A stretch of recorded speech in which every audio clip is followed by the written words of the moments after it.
If I asked you what the most difficult round in Bloons Tower Defense 6 is, what would you say?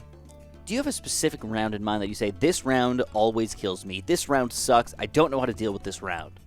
Well, for a lot of people, they probably would not say round 24. They would say that that's probably one of the easiest rounds in the game, but it's a recognizable round. So what I did was I went through and I let you guys vote. I let you guys decide what the most difficult rounds in Bloons Tower Defense 6 are. And after all is said and done, now keep in mind, with this being said, of course, round 100 will be more difficult than round 1. That makes sense. But you have to think about how much money you have at the time, how much resources you have, what level your hero is at the time, and add that all together and ask, what now is the most difficult round?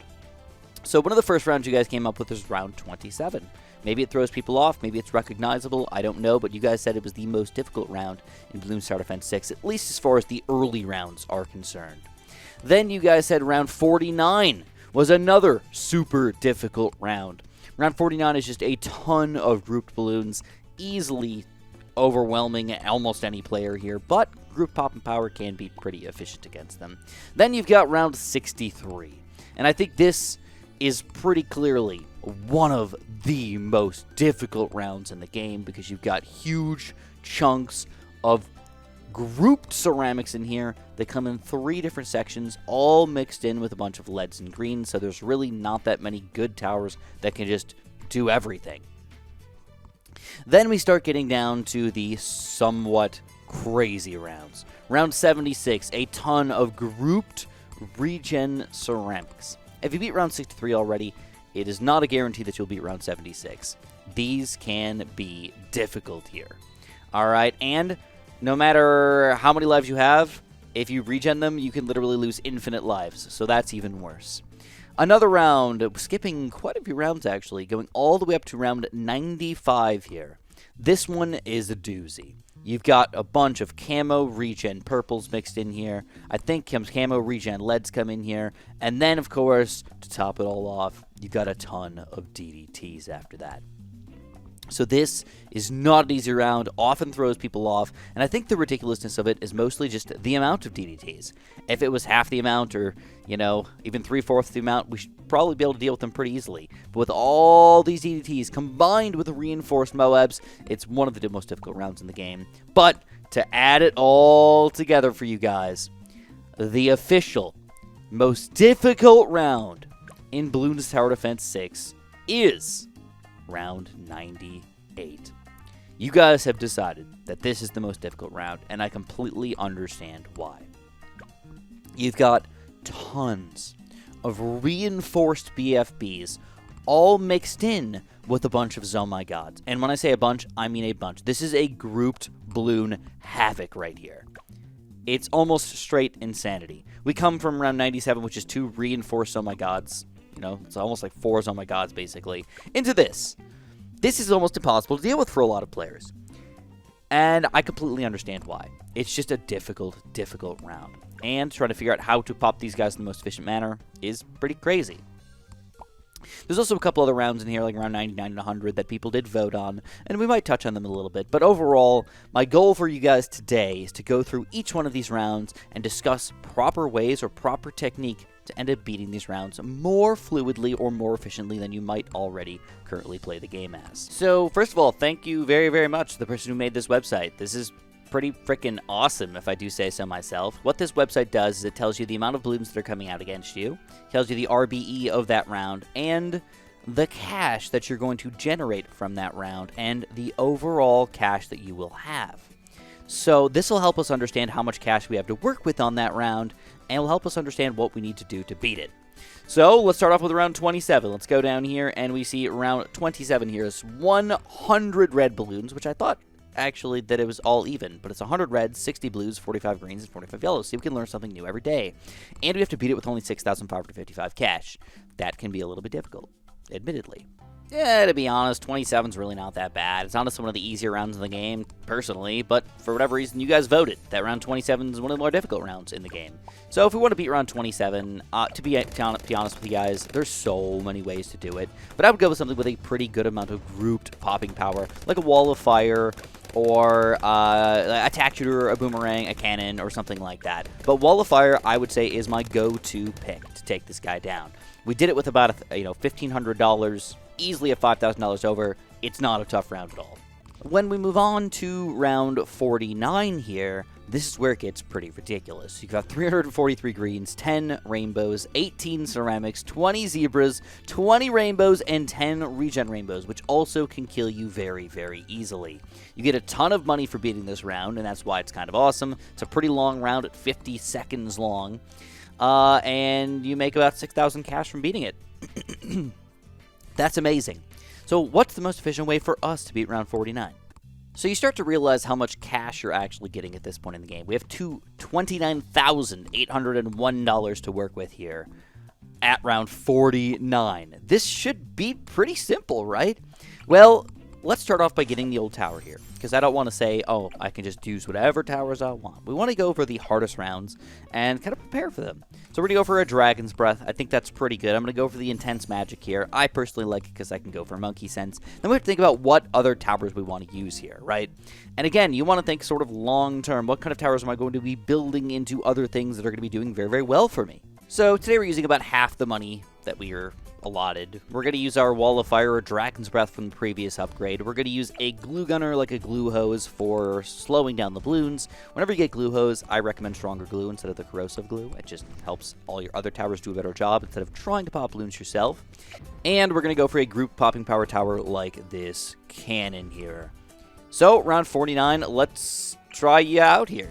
I also got a random mortar here because I'm going to be planning on using him for later rounds here. But just notice how easy that this can be beaten with very little money actually invested in the game. Round 49, still not that difficult of a round. But as we go later, you're going to realize why we need to go over these rounds, because they are important to understand.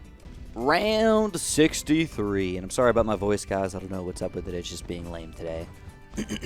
75 leads, 40 ceramics, but then, here's a kicker, 42 ceramics. Now, I actually thought, maybe I'm wrong, that it was 40, 41, then 42 ceramics. But maybe it is 40, 40, 42, and I didn't know that. So one thing that you need to understand about this one is that the last rush is actually the most difficult. If you barely survive the first rush, barely survive the second rush, you might lose to the third rush. And that's on top of all the balloons already possibly existing on the screen from before. So that's why this round is so friggin' difficult right here. You've got $59,843 to work with. Well, that's a pretty good amount of money, though. Well, $57,000, really. But we got a lot of money to work with. So we actually have to spend some time on round 63, because this is a very, very, very difficult round. I had about $57,000 to work with. I only spent about $24,000 of it so far, and I think we can easily take down round 63. But what I want to do is I want to explain why and how we did this with so little money, and how we owned this so ridiculously hard when a lot of people seem to struggle on this round so much. What the heck is going on? Alright, so first and foremost, yes, I only spent a little bit of money here, but yes, I did kind of not have to beat every single round before me. So that's what this other money is for. All that other money, if you want to buy other towers, go ahead and do it. If you need something for popping Moabs, or you've got an extra heli pellet, or a monkey ace, or an ice tower, or whatever you need to pop those Moabs, that's what that $30,000 is for, right? I'm not pretending like I'm amazing at this game and unbelievable, but we do need to talk about at least some best practices. So again, the glue was really, really important for us. This glue hose with stronger glue slowed down almost all the balloons. Realistically, you should put him on last or strong. Either way would be fine. I think strong in this situation is probably the best thing to put him on. But you don't want to underestimate how great our Dragon's Breath Wizard really was, how great our Bomb Shooter was, the recursive cluster with heavy bombs. Never underestimate this guy for grouped popping power. And then I also went for a random super range overdrive tack shooter here because we're planning ahead. We want to think not just what can pop round 63, but what's going to pop future rounds as well. And I think this guy is going to be literally perfect for us because he not only does Moab damage and balloon damage, he's eventually going to do more other damages. I've also randomly got a signal flare mortar here with rapid reload, and we can kind of go as we see fit to do a better job against other balloons. Again, planning ahead, but also popping balloons in the meantime. Mortar is generally regarded as one of the worst towers in Bloons Star Defense 6, but don't underestimate this guy. He can be powerful. There's two other towers that I'm going to recommend for round 63 that a lot of people probably know that they exist, but just probably don't end up building them, and I understand why, because they're not good for later on in the game. But a Morglaives with either faster rings or red hot rings, depending on your strategy, can work really, really well. And an ice tower, usually I would say an Arctic Wind is going to be the best long-term strategy, but if you do want to get an Icicle Impale later on for your game, getting a Cryo Cannon or an Icicles right now will be super, super effective for round 63. Just adding one of these guys in here, and this is not something that I want to keep long-term, but just adding in a quick Icicles here, probably with Enhanced Freeze and Deep Freeze instead of the Permafrost, is going to be that much more powerful around 63. Honestly, even if I sold almost all of my other towers here, this Icicle Impale and the Glue are probably going to take them down all by themselves. So let's get rid of all this, and you're going to see why certain towers in combination with each other can just be straight up unbelievable. I have no lead popping power, so that probably should have been arranged here. But if you look at the total amount of popping power that we got with just these two towers right here, it was pretty wild. We almost took down round 63 by ourselves. If I just had the top path for lead popping power, I think we would have done it. Round 76. We've got 60 regen ceramics. They come out extremely quickly in almost under 2 seconds, but we've got over 80,000 money to deal with. And honestly, if you already beat round 63, I'm not going to say this is going to be a breeze, but you should probably have enough group popping power for this. And I don't even want to show it to you guys because our current strategy will already blow it out of the water. But here's where it gets pretty ridiculous. We've got 30, yes, 30 DDTs to deal with. This is the most that come out on any round by a large quantity. You've got on round 90, you've got 3. On round 93, you've got 6. And then randomly on round 95, you've got 30 DDTs. They were just like, yep, screw you. Even on round 99, you've got 9 reinforced DDTs. So this round right here has more than triple any other round's DDTs all at once. And they decided, you know what, screw you. We're going to give you 50 reinforced Moabs in addition to deal with. That's pretty crazy. Plus a bunch of other random Bloons, purples, and leads. But we do, at this point in the game, have over $150,000. Well, $150,000 to start, and by the end, we'll have over $150,000 to work with.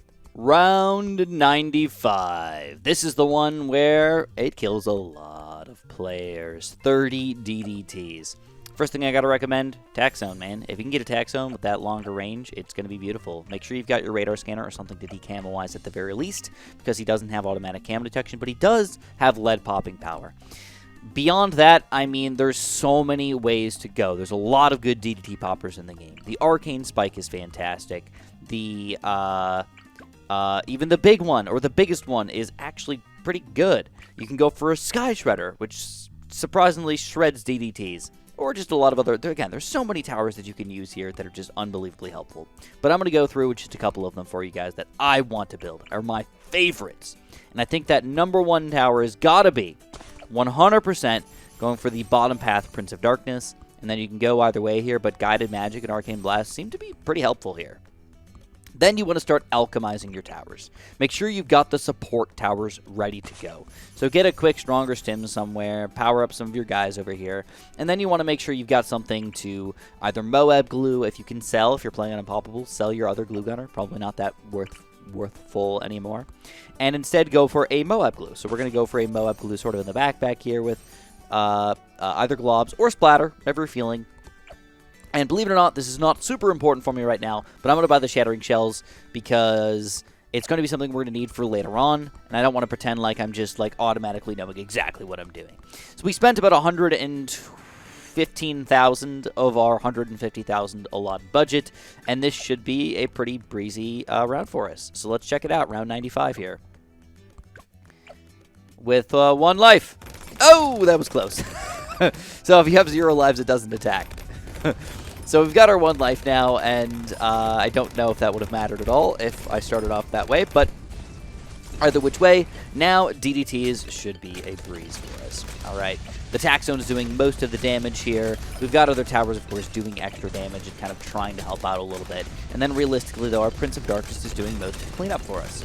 And that's how you take down round 95. With, again, $30,000 left over. So if you have a bunch of extra dart monkeys, or you built a, random extra kind of worthless ninja in the corner or something like that, or maybe you built something stupid like, I don't know, you built a Spectre and you realize he's not very good for round 95. All those things were allotted in our budget, and we can still end up beating round 95 and hopefully beat it even better.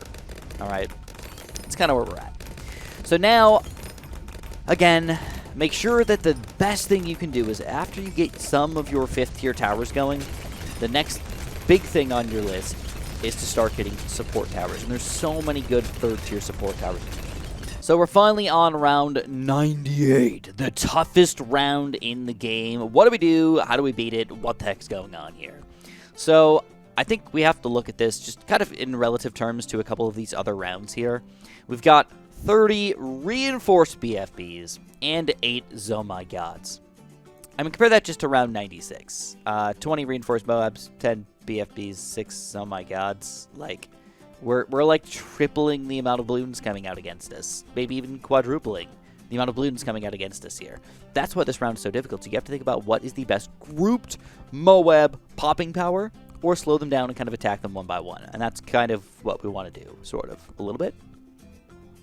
We do get $164,000 to start off this round, and you'll end up with $174,000 at the end of this one. So we're going to have a pretty big chunk of money to deal with here. But again, from round 95, we don't have that much extra money. Round 96 got us some money, but other than that, 97 is not much money at all. So starting round 98, you don't get much to work with. So pretty please keep in mind that we're using no hero with all of these strategies. Obviously, every single round would be just that much easier with our hero involved.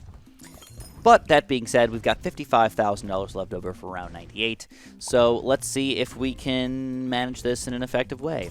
The first thing you notice is I already bought Shattering Shells. I actually bought it for round 95, so maybe made round 95 more difficult. But it's going to make round 98, which is the most difficult round of the game, which means you should have planned ahead for that much easier. If they're ever thinking that I am struggling against round 98, you need a Shattering Shells upgrade. In addition, there's one other tower that I would say every single person should be using here, and that is, well, oops, never got this guy.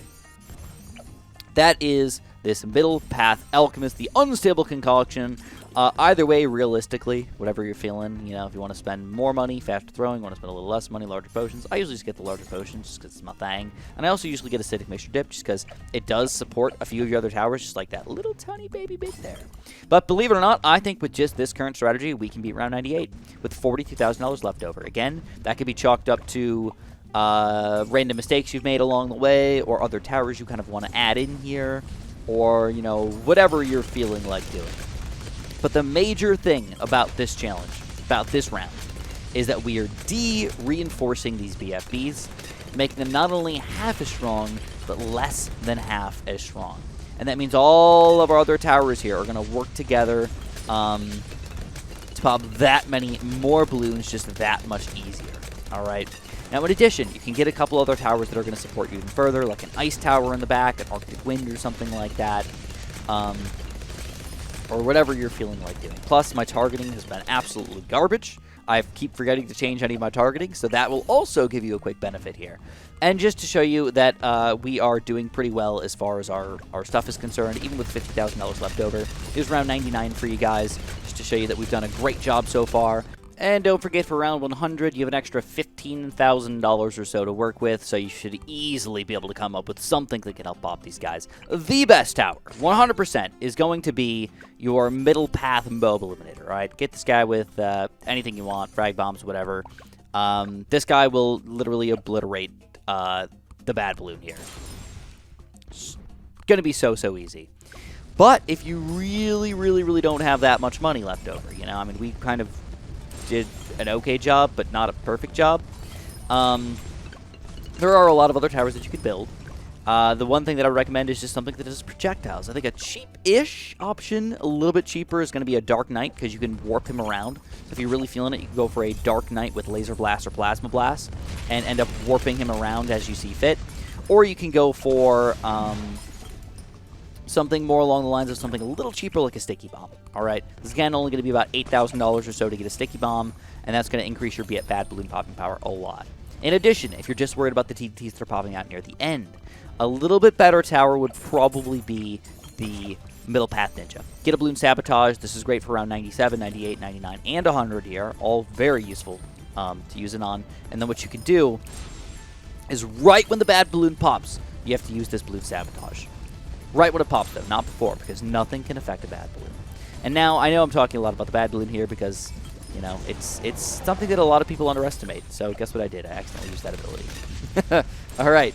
Anyways, if you guys enjoyed this weirdo video here, make sure you press that like button for me. Make sure you subscribe. If you haven't, do it. Do it. And, of course, have a super duper delicious day.